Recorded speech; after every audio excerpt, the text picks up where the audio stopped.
enhance the credibility of what he was doing.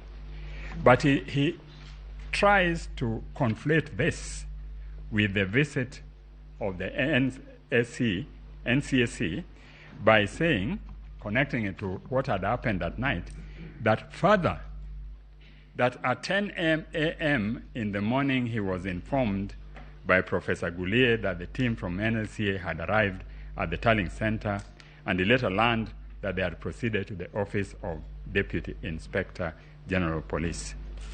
Nothing could have been true than the fact that he was rang by Mr. Kinyua, who told him that because of security concern and tension which was arising in the country, arising out of non-transmission, and of course we have had an example on this in previous election, he was sending a team to go and visit him and discuss the issue of security.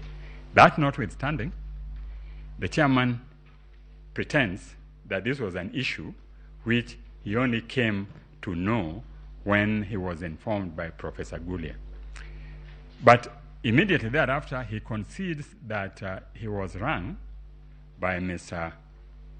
Kinyua, but pretends that the call was by Mr. Kinyua to tell him that the team was coming to discuss the succession procedure, which is a matter which, to his knowledge, neither him nor NCSC are involved. The chairman then adopts confess and avoid posture to discredit the mission by conceding that Kinyua indeed called him, but to discuss assumption of office. We know that assumption of office is a process which is statutory, and members of that office had been appointed and are known and are not members of NSAC or persons who went to see him. Further, it could have been stated in the midst of ongoing tension that the NSAC is sending a delegation to discuss assumption of office when the whole country was waiting and tensions were rising, and in fact there was almost a breakdown at Bomas as these things were going on. The mission was led by Kennedy Kihara, who was the only person who addressed the chairman. The other members didn't speak, and the other commissioners of the other commissioners of IBC of NCSAC, Mr. Kennedy Kihara, and the mission was led by Kennedy Kihara, who was the only person who addressed the chairman, and the other commissioners of IBC. Mr. Kennedy Kihara, in his affidavit sworn on 28 February 2022, equally confirms that his whole presentation was to express the need to expedite the process of declaring the results and ensuring transparency in order to avert public anxiety. But the attitude of the chairman is exhibited by the contempt by which he treated this team. They were not met when they came. They managed to find where to wait, but they were kept waiting for 4 hours. Members of a security team in the midst of an election where tension was rising. Having led them, the chairman claims that Mr. Kihara proceeded to caution him, among others, that if IEBC declared the results with Honorable Ruto as the president-elect, chaos would erupt, and that the blood of dead Kenyans will be in their hands. But at this time, they were meeting not in the presence of Mr. Kihara and the chairman. They were all contingent of commissioners and the team from the security who comprised 4 other people. And he is trying to allege that an executive, a top executive of government, would have gone and made this declaration in the presence of all these people. This claim is, of course, denied.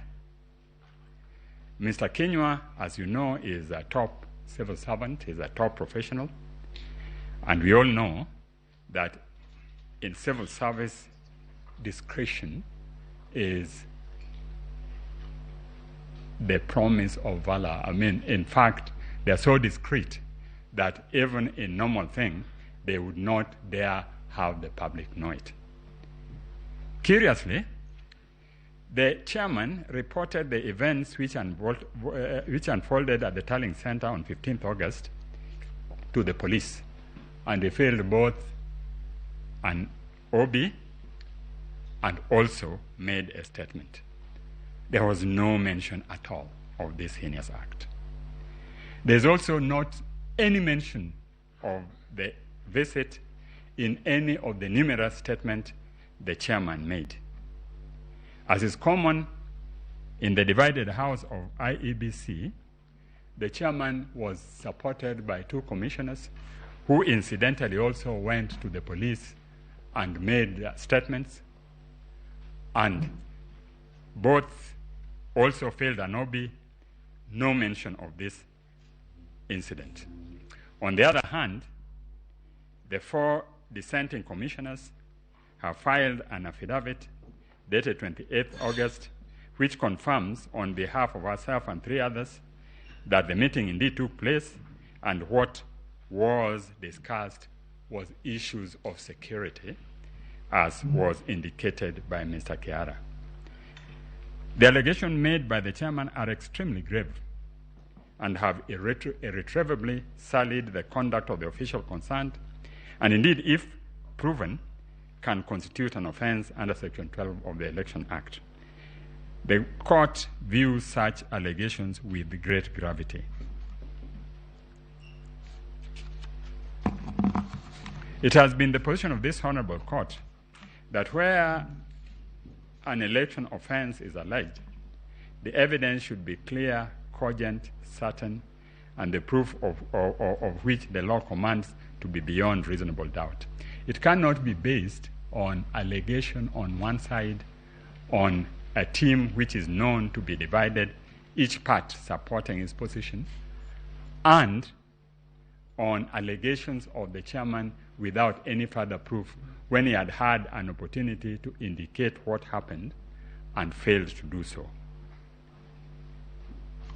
In the result, it is my humble submission that the allegation made cannot fly. All the chairman is doing is selling the character of other people to augment his claim for higher principle and integrity. And at the end of it, nothing comes out of the allegation. Indeed, after that, they proceeded, considered the results which were not ready as at the time this team was there, and announced the result he wanted to announce. Suffice is to say that this team, having met them and being satisfied that the results were being declared, made a statement to the whole country telling them to keep in peace and that all things were okay. And you will find that statement made on 16th in the affidavit of Mr. Kenywa. The next issue the Attorney General wishes to address is framed as issue number 6, and that is direction of this Honorable Court on queries whether IEBC carried out verification, tallying, and declaration of results in accordance with Article 138(3)(c) and Article 138(10) of the Constitution. It is the contention of the Attorney General that the interpretation of the said article is a matter of public interest without going to the application of the article to the dispute before you.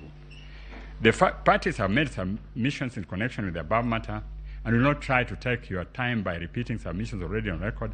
In this respect, I adopt fully the submissions by Attorney General dated 28th August 2022. The starting point, however, are the two provisions which on the face of it have no ambiguity. They are clear and unambiguous. The Commission is established under Article 88 of the Constitution. Article 250 provides its composition as consisting of at least 3 but not less more than 9 members.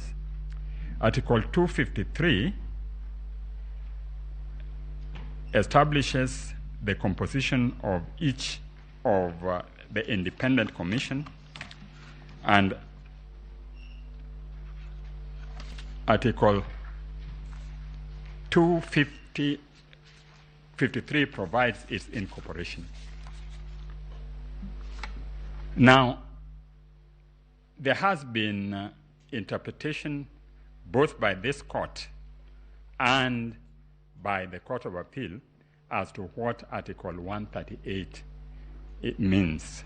And in that respect, I would like to refer you to the case of Raila versus Electoral Commission, and that is the second petition of 2007, and at page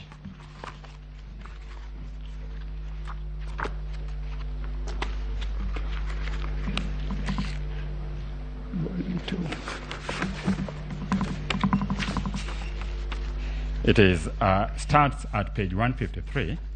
At page 153, this honorable court referred to the case of Maina Kiai, and in it stated as follows. Clearly, at paragraph 263, clearly this provision in mind, the Court of Appeal in Maina Kiai decision was categorical as it rendered itself. Thus, we are satisfied that this elaborate system, the electronic transmission of the already tabulated results from the polling station contained in a prescribed form, is a critical way of safeguarding the accuracy of the outcome of elections. I do not see how the appellant or any of its officers can vary or even purport to verify those results.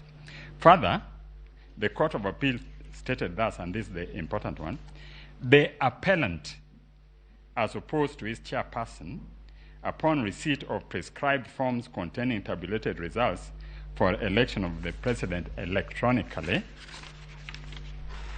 transmitted to it from the near 40,000 polling stations, is required to tally and verify the results. The appellant as opposed to its chairman. Later in the ruling, the court stated that it was further argued, that is paragraph 293, it was further urged in court by a number of counsel for the first and second resolution that disregarding Form 34As and exclusively relying on Form 34B, many of whose authenticity would later be called into question in the tallying process, the said resolution was simply complying with the Court of Appeal in Maina Kiai. We have already held that we find little or nothing in this decision to suggest that by deciding the way it did, the appellate court restrained or barred first respondent from verifying the results from the before declaring them, or that was relieving the former from statutory duty of electronically transmitting the result. What the second respondent was barred from doing by the Court of Appeal and the High Court was to vary, alter, or change the results relayed to National Tallying Center from the polling stations and constituency tallying center under the guise of verifying. So here, when they say what the second respondent was barred from doing, they are referring to the chairman. And it seems to imply that the verification ought to be done by the chairman, whereas the court also quoted with approval the finding in Maina Kiai to the extent that the appellant, as opposed to his chairperson, upon the receipt of prescribed form containing tabulated results of election of president electronically transmitted, is required to tally and verify them. The Maina Kiai decision is expressly clear on the issue, and it states at page,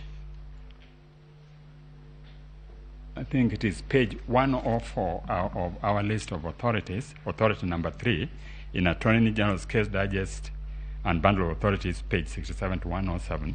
It says that we hold further that reference to the appellant in sub-article 3C is not to be construed to mean the chairperson, but rather the returning officers who are mandated after counting the votes in the polling station to tally and verify the count and declare the result. The appellant, as opposed to its chairperson, upon receipt, upon receipt of prescribed form containing tabulated results of the election of president electronically transmitted to it from the near 40,000 station, is required to tally and verify the results received at the National Tallying Center without interfering with the figures and details process detailed process. In Article 138.10, the chairperson then declares the result of the presidential election and delivers a written notification of the result to the Chief Justice and to the incumbent president. That is now circumscribed and narrow the role of chairperson of the appellant.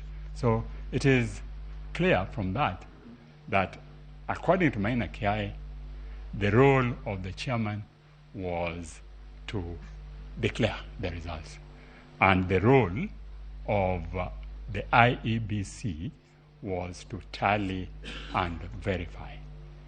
And that is indeed consistent with the expectation of Article 10, our national principles and national values. So we humbly request this court to take this opportunity to clarify the position without, I think we need to emphasize, and based on what Justice Lena Ola was raising yesterday, the issue of prospectivity and retrospectivity. We're not going to that as the Office of the Attorney General. The Office of the Attorney General wants a clarification of this provision for future election and on how it impacts on other commissions. Is executive role conferred on the chairman, or the chairman is part of the commission and can only act in community with the commission? And that is consistent also with the provisions of the amendments which were done, some of the amendments which were done in 2017. You will notice that the commission has clearly delegated functions to the returning officers. Section 39(1)(a), that deals with National Assembly and County Assembly for them to tally and verify and declare. And 39(1)(b) deals with the right of the returning officers to tally, verify and declare the governor, senator, and county women assemblies. But the provision purported to confer the right on the chairman to deal with presidential elections, and that Maina Kiai was very categorical that it was contrary to the provision of the Constitution, and this is what they said. They said that the controversial regulations 83.2 and 87.2 were not affected by amendments, and the object is not difficult to see. The High Court, having found those regulations, that's at page 105, to be inconsistent with the Constitution, it was in bad faith for the appellant to reenact them while pursuing this appeal.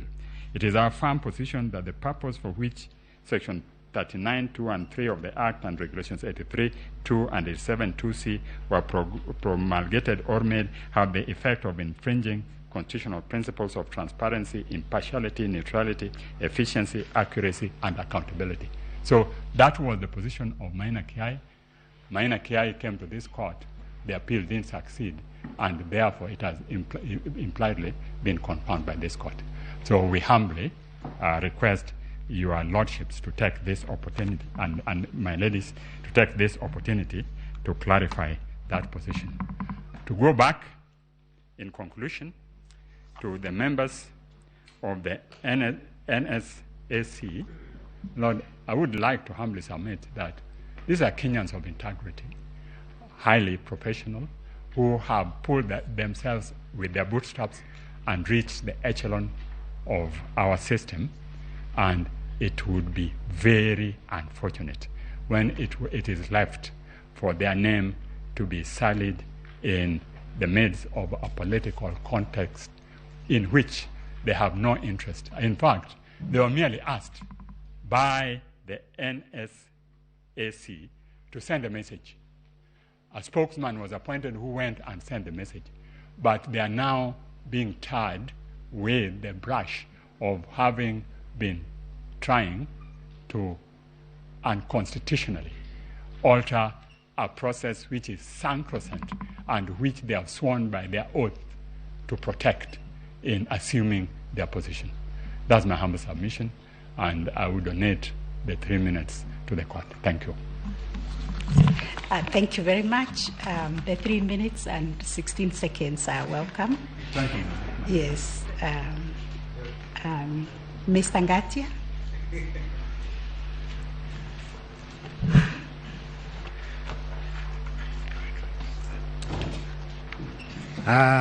Thank you, Madam President. Please first allow me to introduce the lawyers who have burned midnight hours to present so many affidavits before you. My name is Ngatia Frederick.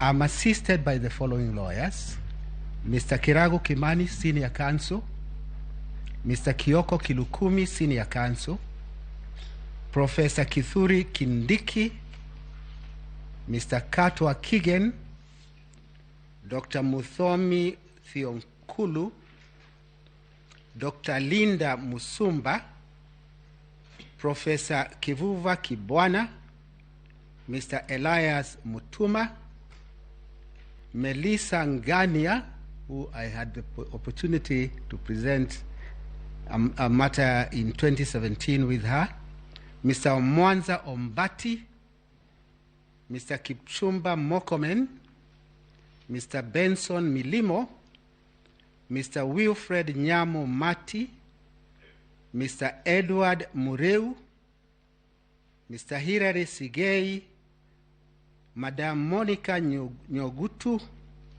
Mr. Collins Kiprono; Wanjiko Nyaga; Emmanuel Kibet; Ian Shelela; Caroline Cherono; and Chris Ayeko.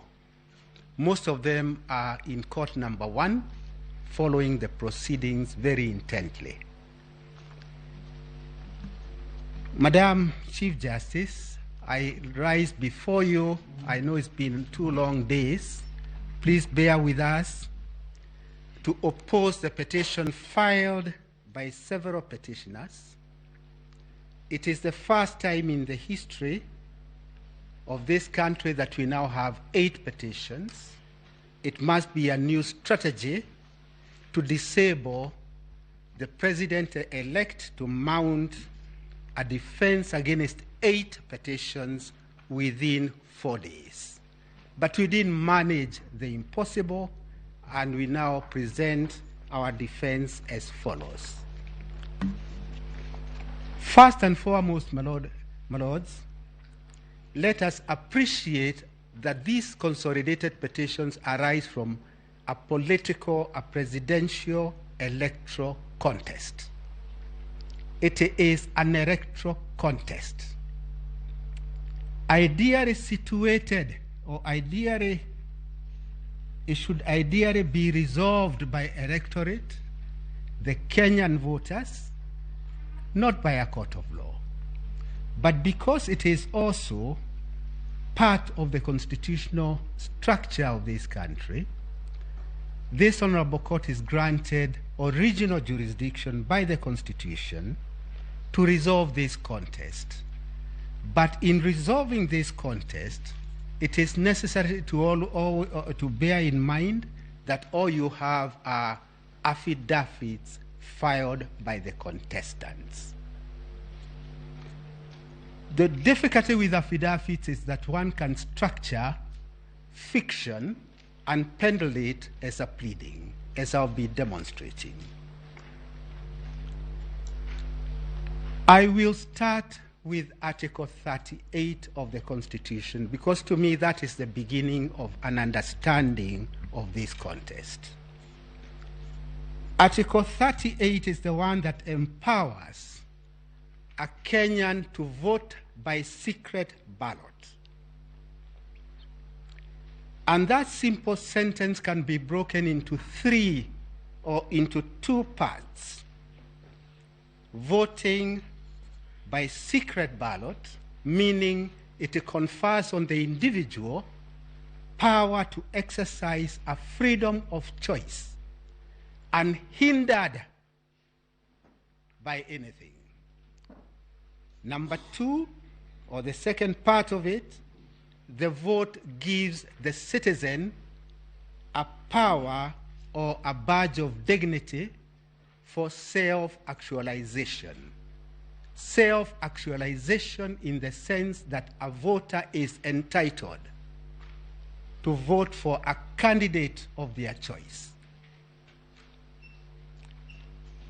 Article 38, to my understanding, therefore becomes the beginning of the understanding of the correct situation that is before this court. It is common ground, and this is important, my lords, that on 9th August, voting took place everywhere in this republic. There is not a single place that presidential election was not held. Even in Kakamega, Mombasa, presidential elections were indeed held. There is no area in this country that did not participate in that voting.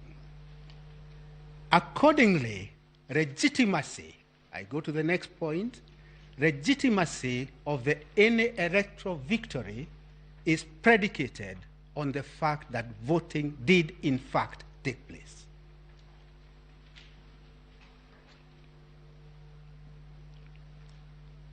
From Article 38, one then goes to Chapter 7 of the Constitution,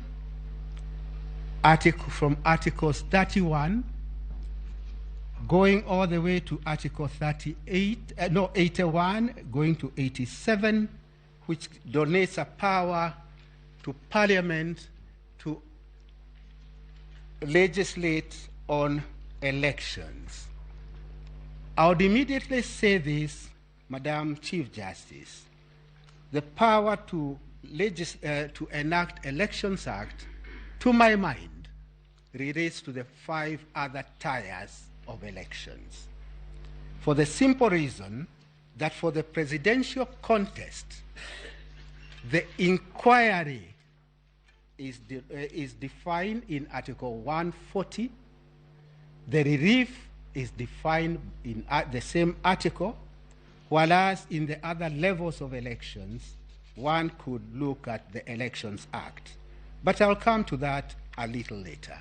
I'm doing first and foremost a broad introduction of the areas that we'll deal with.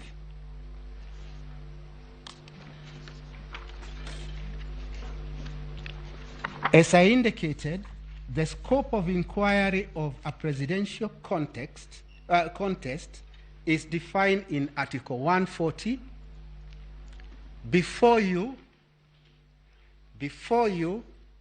are 8 petitions. They have mutated. Now they are 7.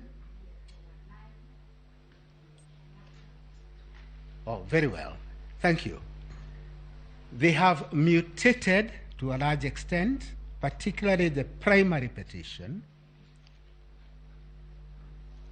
But my request at this early stage is this, that when you retire to consider your judgment, please carry out some surgery, see the mutations which have been added, remove them so that you are left with the original inquiry under Article 140. Why it is necessary to do so is because other things have been infused in this inquiry, like who is to be punished, who is to be castigated. Those are not matters that can be dealt with within the purview, limited purview of Article 140. As a matter of fact, when we argued Raila 1 in 2013, this apex court said a petition under Article 140 should be, I quote, concise, precise, and well-focused. Well-focused. It cannot be a meandering, never-ending saga involving other persons other than the inquiry which is specified in Article 140. As I indicated, since elections were held everywhere, that legitimacy then translates to the following. The people of Kenya did express their sovereign will. They did express that on 9th, and what is now under inquiry is whether that sovereign will by the 14 million Kenyans is to stand unhindered, or whether this court would consider any other remedy other than upholding the sovereign will of the voters.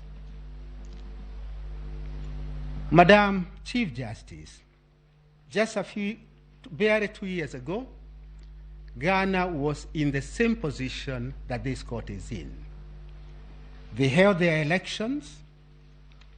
A presidential candidate went to the Supreme Court. Identical complaints were made. Complaint number 1, ballot stuffing. Complaint number 2,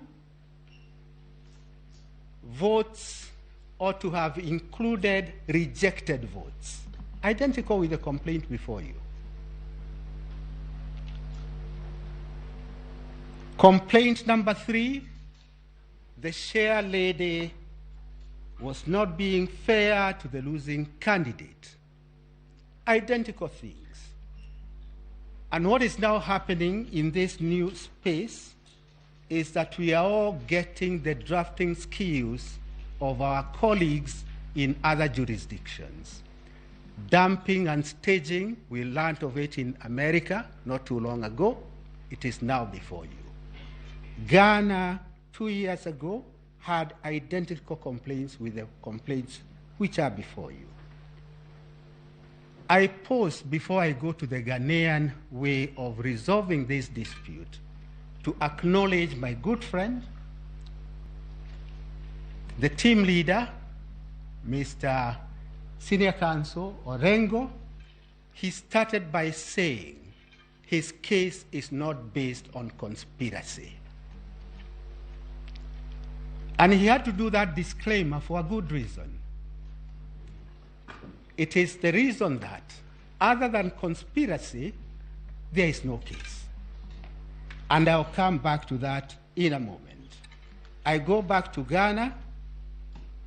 Ghana considered all the evidence that was adduced, and the Ghanaian Supreme Court came to this conclusion, that the work of the court in a contest of this kind is to look for a substantive truth. I underline the words substantive truth of the elections. Look for the substantive truth of the elections. That's their Ghanaian approach. Then if you look at you are able to ascertain the substantive truth of the election, then the next very important values, they call them values, is to try to get finality and stability. Substantive truth of the elections. Next layer, finality and stability. Why is there a need for finality and stability? The whole purpose of these elections is actually to underscore our democracy, to have a government in place for the next 5 years, and then we'll have yet another round of seeking the voters' validation of who will form government. I emphasize the finality and stability because at the end of this contest, what will be bothering this honorable court, if I dare say so, it is what are the reliefs to be given. Elections are carried out by our good Kenyans. I said in 2013, I repeat it again, we are unable to inculcate amongst ourselves the culture of accepting the electoral results. We are just unable to do that. Maybe it is in our psyche, maybe it's in our makeup, but we are unable to do that. Because we are unable to do that, we must then come to this honorable court to try and resolve that dispute in a very unfair way, because the dispute ought to have been resolved by the electorate.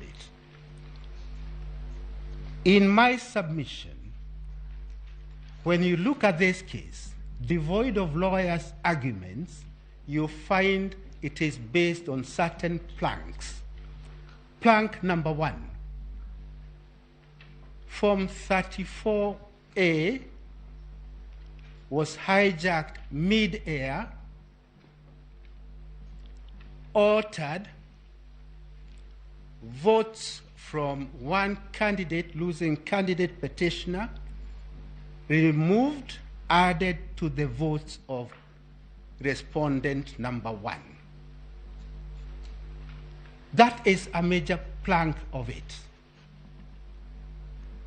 The easiest way to look at it, because I do not have the ability of Mr. Mahat, who dealt with technology, is to look at it from a point of logic or the antithesis.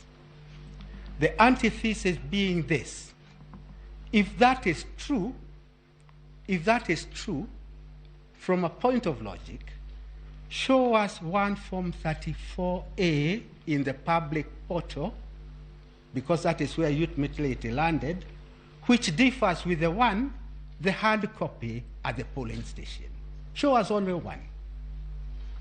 Or show us a ballot box that people from outer space came and voted into, stuffed into it, and then all this hijacking in midair took place.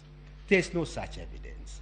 And why there's no such evidence is because that is the work of fiction. Work of fiction, not just conspiracy, but work of fiction.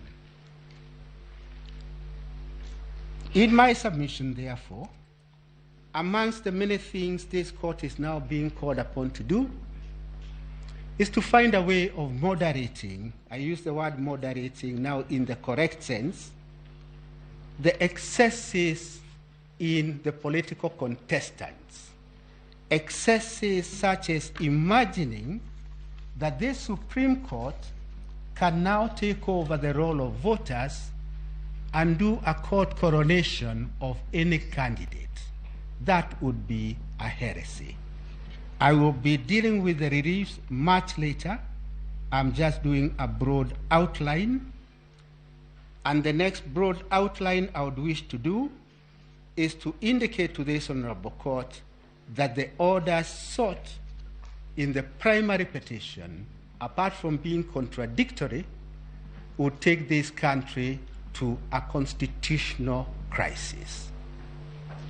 We now have the incumbent in office with the limitations in Article 134. Limitations which are set or cast in stone by the Constitution. The incumbent in office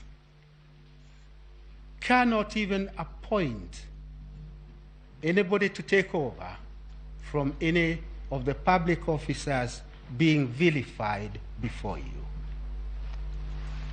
If, for example, and I say for example guardedly, this honorable court were to even countenance anything other than stability and finality, then a constitutional crisis would be triggered, because the petitioner has repeatedly said he will not participate in an election held by IEBC under the chairmanship of Chebukati.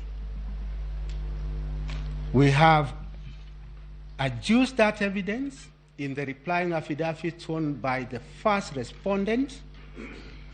That replying affidavit is before you. It was filed on 26th August. We have attached a clip of that discussion. It's in an affidavit by Samuel Githae of the same date, 26th August, and all those are matters that are before you. Since the petitioner will not participate in a fresh election, does not want to accept defeat, then what does he offer? What is the solution he offers? The solution he offers is that there be an election presided over by the vice chair lady of IEBC.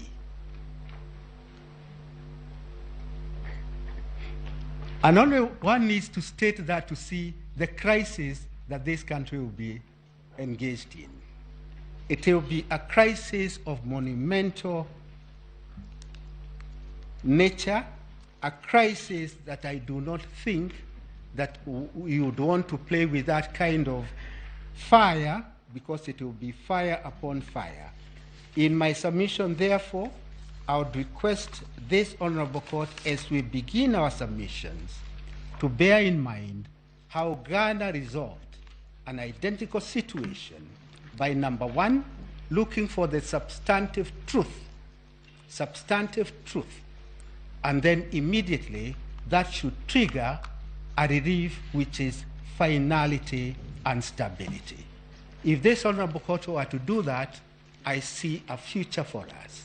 Any other solution, the crisis offered by the petitioner cannot be a crisis that this court can countenance, because your fidelity is not to anybody other than the Constitution. Since your fidelity is to the Constitution, I dare say then the reliefs that you could consider are the reliefs within the constitutional structure of this republic. With those comments, Madam Chief Justice, allow me to invite the first counsel to present, who is my good friend, Mr. Katwa Kigen.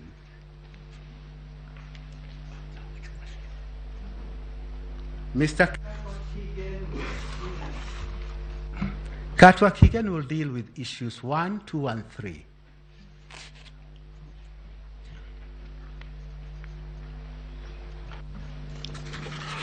May it please, Madam President, my ladies,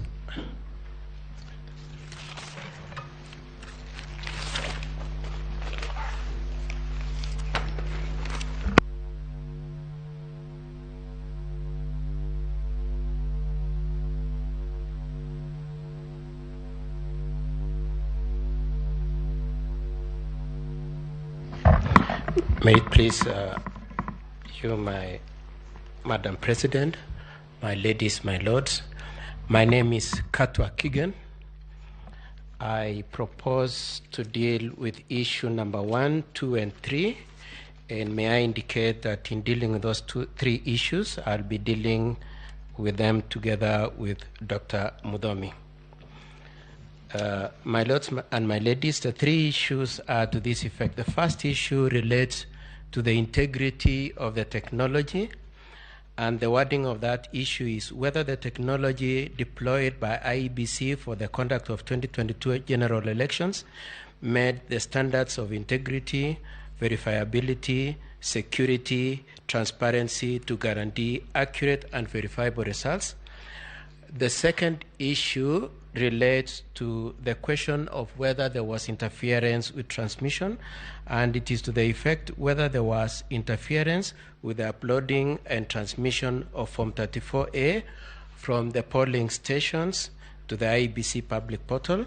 And the last issue that we will be dealing with Dr. Mudomi is the question of whether there are differences in Form 34A, and the wording is whether there was a difference between Form 34A uploaded to IEBC public portal and the Form 34A received at the National Tally Center and Form 34A issued to the agents at the polling stations.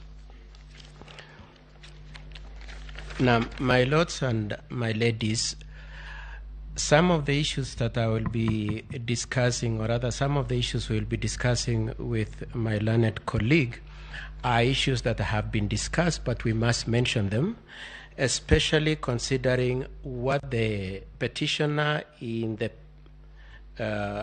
petition that we are dealing with, the one by Honorable Raila, states at paragraph 35 of his petition. And in that petition, I'm just reading the second sentence of that plea, where he states, the evidence shows that the acts complained of were committed by third parties, senior employees of IEBC, acting in connivance with the second respondent in order to achieve a predetermined outcome in favor of the ninth respondent, and the ninth respondent for purposes of this petition is the first respondent.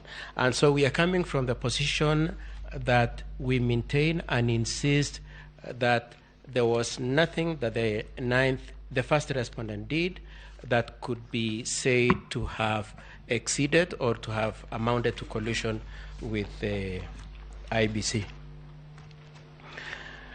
And I would like to start my submissions by reference to the issue of Form 34A and what the first respondent and the second respondent did. My lords and my ladies, in Maina Kia it was determined that Form 34A is for all practical purposes cast in stone. What Form 34A contains is the last word in respect to the wishes of the voters in the given polling station. And if it has to be in any way impeached, it is only when it has been brought to court. And so in recognition of that, the first respondent, as allowed in law, availed his agents at the polling stations to participate and watch over the process of the elections. And we wish to emphasize that the place of agents is a very material part of this petition. It is going to be a very important issue in your determination of this petition, because the bulk of the evidence in respect to the issue of Form 34A in this petition is the allegation by one Arnold Ochieng, an advocate, saying that he received Form 34As which showed that the data in the Form 34A in the public portal, the data in Form 34A that the agents of the petitioners had, and the data in Form 34A that were brought by the returning officers to the National Tally Center were different. And so the question of whether or not there were agents, whether they could be trusted, and so on and so forth is important. But for purposes of the first respondent, we wish to maintain the position that he had agents, and those agents are failed to him Form 34A through his lead agent. And after the Form 34As had been filled at the polling station, and all the agents available had been invited to endorse and confirm that the data captured in the Form 34A were true and accurate. After that had been done, the first copy of the Form 34A was then transmitted to the National Tally Center, the public portal. The other one was then taken to the National Tally Center. Now, I just want to emphasize two issues in that. One is that both the parties for the petitioner and the parties for the first respondent had a chance to participate. The second thing I wish to emphasize, my lords and my ladies, is that in the entirety of the petition, none of the Form 34As at the point of the polling stations have been presented as having been challenged at any point. So that then the irresistible conclusion that should be made from the point at which the Form 34A originates is that those Form 34As represented an accurate state of affairs at the polling station, both in terms of data and in terms of the integrity of the process of voting and the counting of the votes. And as I said, then the Form 34As find their way to the National Tally Center, both in terms of transmission and the physical delivery by the returning officer.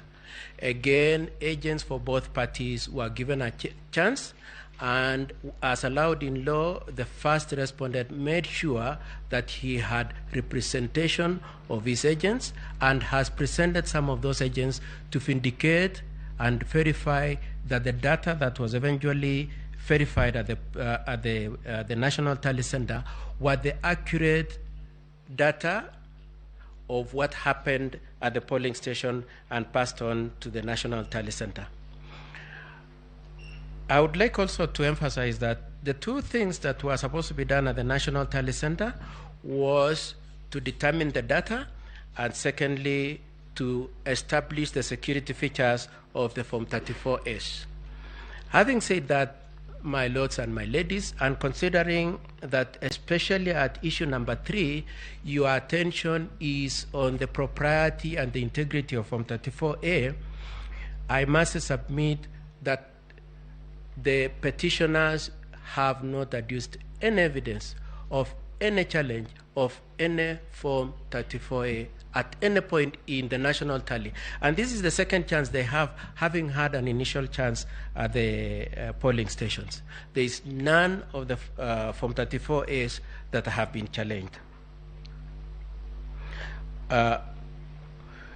It is with this state of affairs then, and as a result of this process, that eventually we have the declarations of the result coming out to indicate that the total valid votes cast were 14,213,027, being a product of a process that was interactive and where all the parties were involved. It is a product of this process also that comes out with the result that the first respondents' total votes were 7,176,141. Now,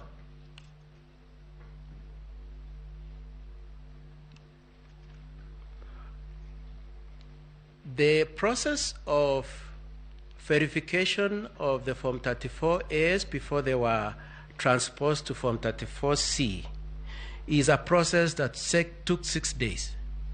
And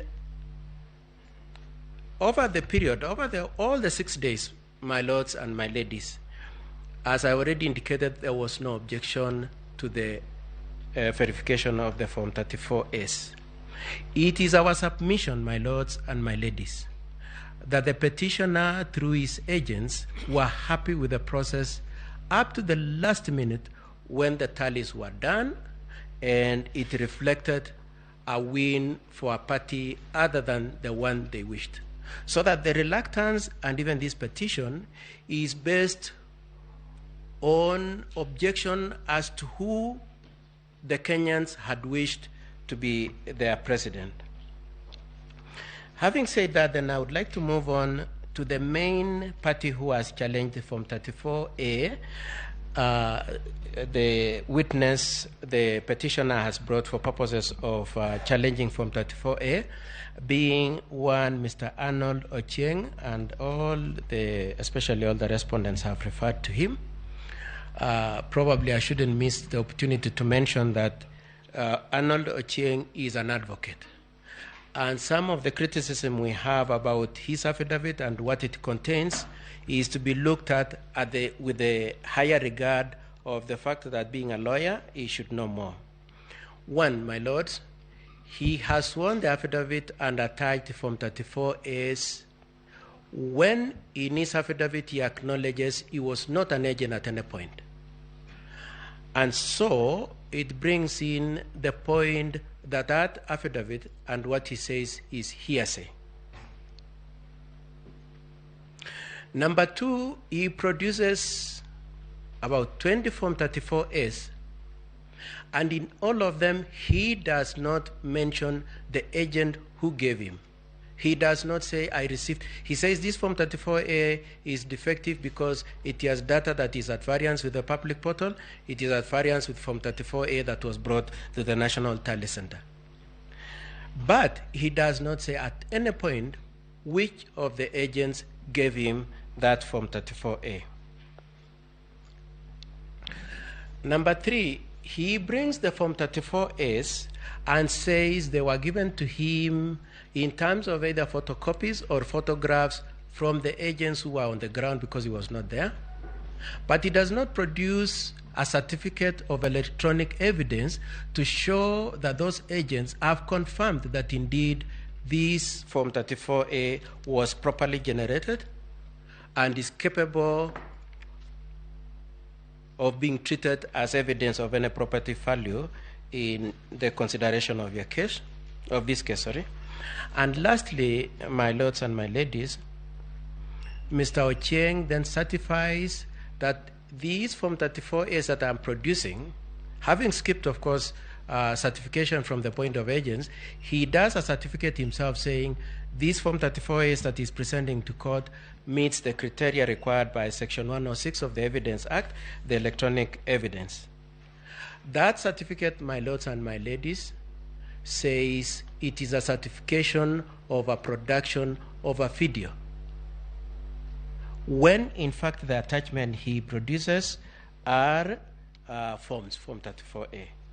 And so, my lords and my ladies, in considering that item number 3, the issue number 3, we pray that you take into account that the principal witness on that issue of Form 34A has adduced absolutely nothing in support of the petitioner's case. In firstly, my lords and my ladies, on our part as the first and second respondents, and similar to what the third and the fourth respondent did, was to pick the Form 34As that the petitioner had brought and said they demonstrate that the Form 34As lacked integrity. And then we went to those polling stations and asked the agents and the presiding officers in those polling stations to confirm to us what they know about the Form 34As that Arnold had brought to this court.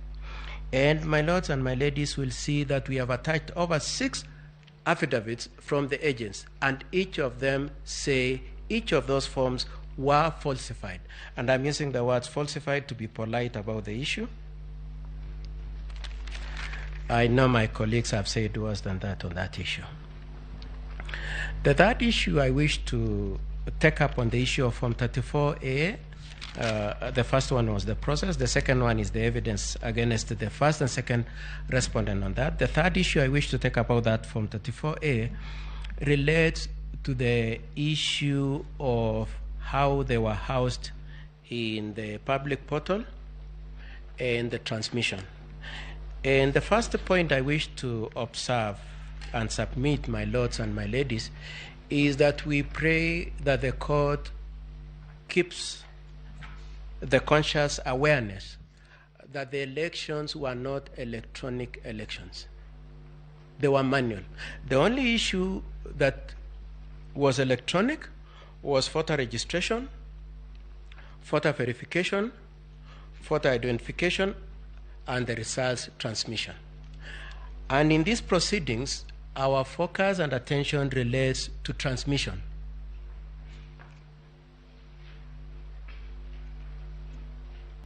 Having said that then, my lords and my ladies, we pray that the court takes in on board the point that is made in Section 39 of the Elections Act, Section 39 1F, and the decision of this court in Odinga 2013, paragraph 237.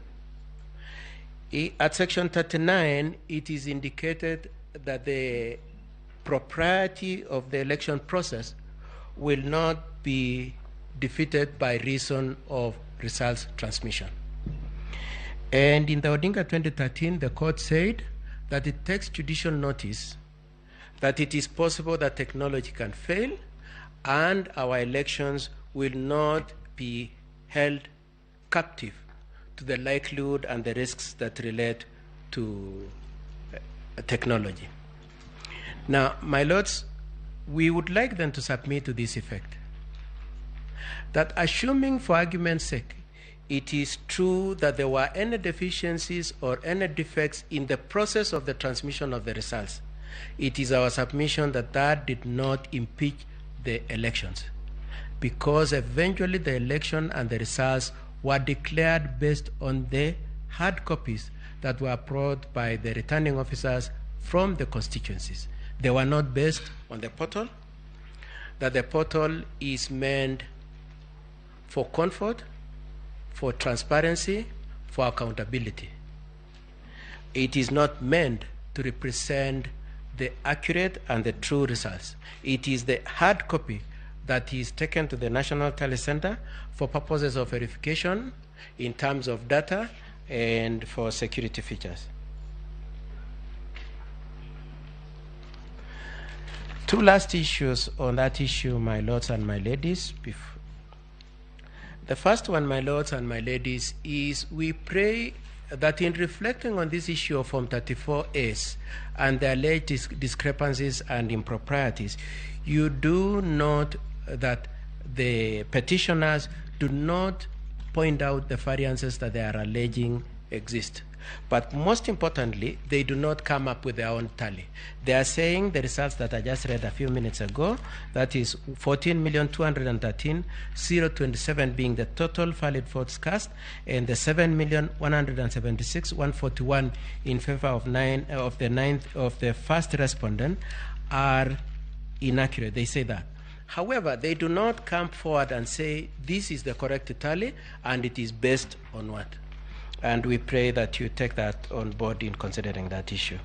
With that, my lords and my ladies, I submit that the petitioners have failed to discharge their burden of proof, which is above balance of probabilities, to demonstrate that indeed there was any deficiency or defect in Form 34A or in their transmission, and I adopt the submissions made by my colleagues, especially for IEBC. The second issue I wish to address, my lords and my ladies, is related to the same issue of transmission, being the alleged logs that third parties are said to have used to interfere, and in the words of the petitioner, to stage, to dump the Form 34As. And my lords and my ladies will notice that in support of this contention, the petitioners are relying primarily on two affidavits, one by John Kidongo and the other one by Benson Wesonga. And the chain of events is to this effect. John Kidongo swears an affidavit that he sat in some discreet place. He says somewhere in Karen. I don't know what he has against Karen. He says he sat somewhere in Karen with someone whose identity he doesn't disclose, and he was told that some log particulars were used to interfere with the results. Then we have the Nwesonga step in and purport to analyze those logs and say indeed his observation as an expert in IT is that those logs were used to interfere with the results. And we would like to observe a couple of things. The first one, my lords, as already submitted by my colleagues in the IEBC, for the IEBC, is that evidence from Kidongo is a third level hearsay. It is based on information given to somebody who is not disclosed, and Kidongo is the third person in that order. By the time Benson Wesonga is purporting to do analysis, he is at fourth level of hearsay. But more interestingly, my lords, we took time to look at the logs, and what struck us was that one of the logs which had been manipulated, one of the logs escaped their attention, and it has a date 2017. I know my learned friend Mahat already explained how in the 2017 polling stations were used as part of those, possibly the matrix of the logs. On our part, we noticed the date 2017 and it piqued our interest.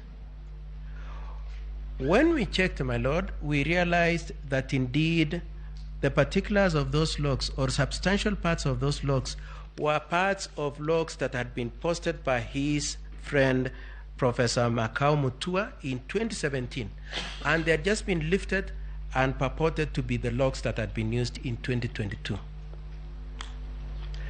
In response, and without being technical, we put in an affidavit saying these logs were the one tweeted in 2017, these logs were the one used in the petition in 2017.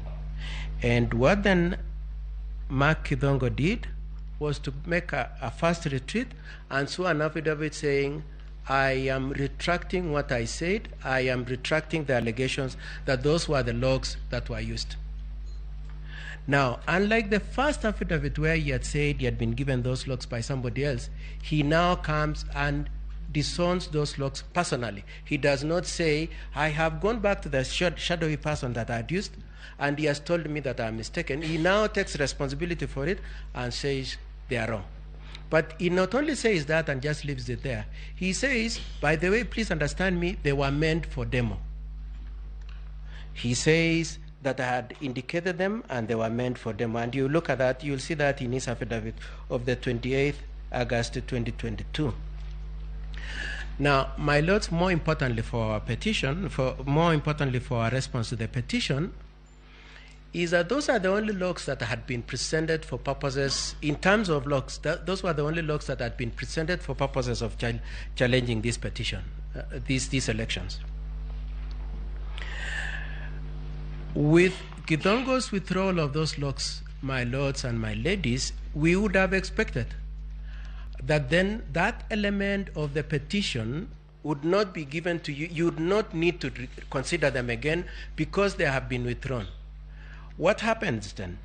One Justice Nyangaya walks in as a respondent and introduces new set of logs. And then, almost in character of Benson Wesonga, he jumps into those ones and now analyzes them and again says they demonstrate and indicate that there was interference with the transmission and the public portal.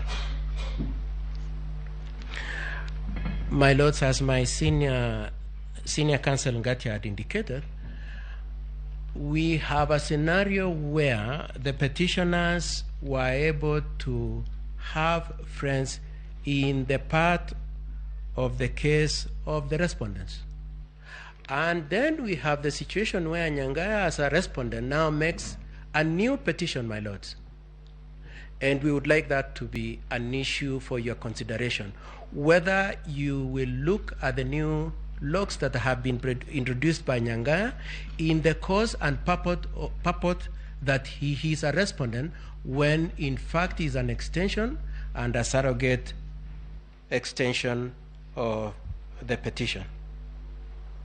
We submit, my lords, that and my ladies, that you should reject the attempt to have introduced a new petition, one, and number two, a petition that was filed out of time, and number three, that has been innovatively done by the petitioners to extend their case.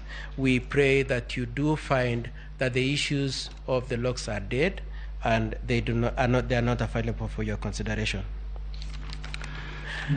As my learned friend Mr. Mhat said, and Abdikadir said, we would pray, and Mr. Gumbo also said, we would pray that you apply your minds to the scenario where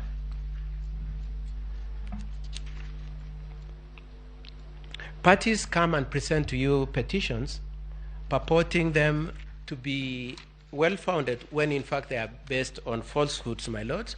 And my lords, we challenge you to exercise your capacity to be annoyed at this kind of a conduct. Lastly, my lords and my ladies, I have been instructed to also say something about the arguments made by my friend Omutata in petition number 7, in which he argues that the data shows that indeed the none of the contestants achieved more than 50+1. And I just want to say three things, my lords and my ladies. Number one is that Omutata, in paragraph 14 of his petition says the 65.4% that he's using was picked on the 9th of August 2022. My lords, as Ma had already explained, that figure kept changing, as by close of day on the 9th of August it had changed to 64.6, and by close of all the data it was 64.7. My lords, he used a percentage that was not static but was moving. The second thing, my lords, is that he used the wrong denominator. He calculated his data using the total registered voters as opposed to total registered voters in respect to the KIMs that had reported their data. And I think Mr. Ma had already explained that very well. And for all those reasons, my lord, we pray that you do not come to any temptation that indeed the 9th respondent did not achieve 50+1, but indeed to adopt the calculations as done by IEBC. Thank you very much, my lords. I pray and request to cede ground to my friend, Dr. Thiongolu.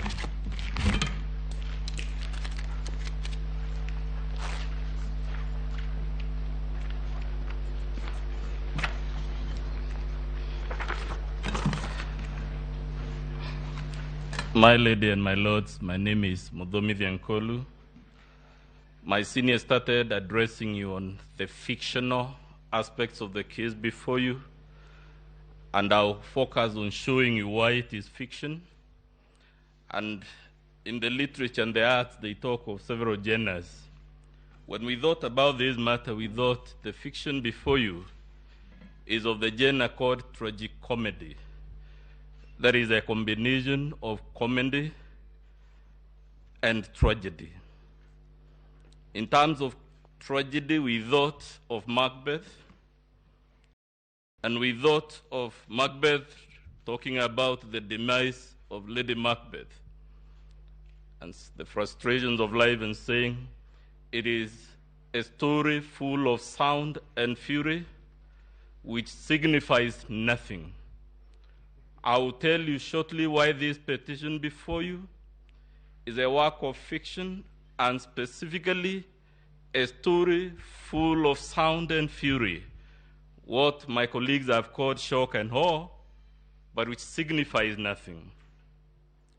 We thought of the comical bit of this case, that we have to engage this eminent court to hear spurious allegations. And the comedy we thought about is called Much Ado About Nothing. And we'll be hoping to persuade you that the case before you is not only full of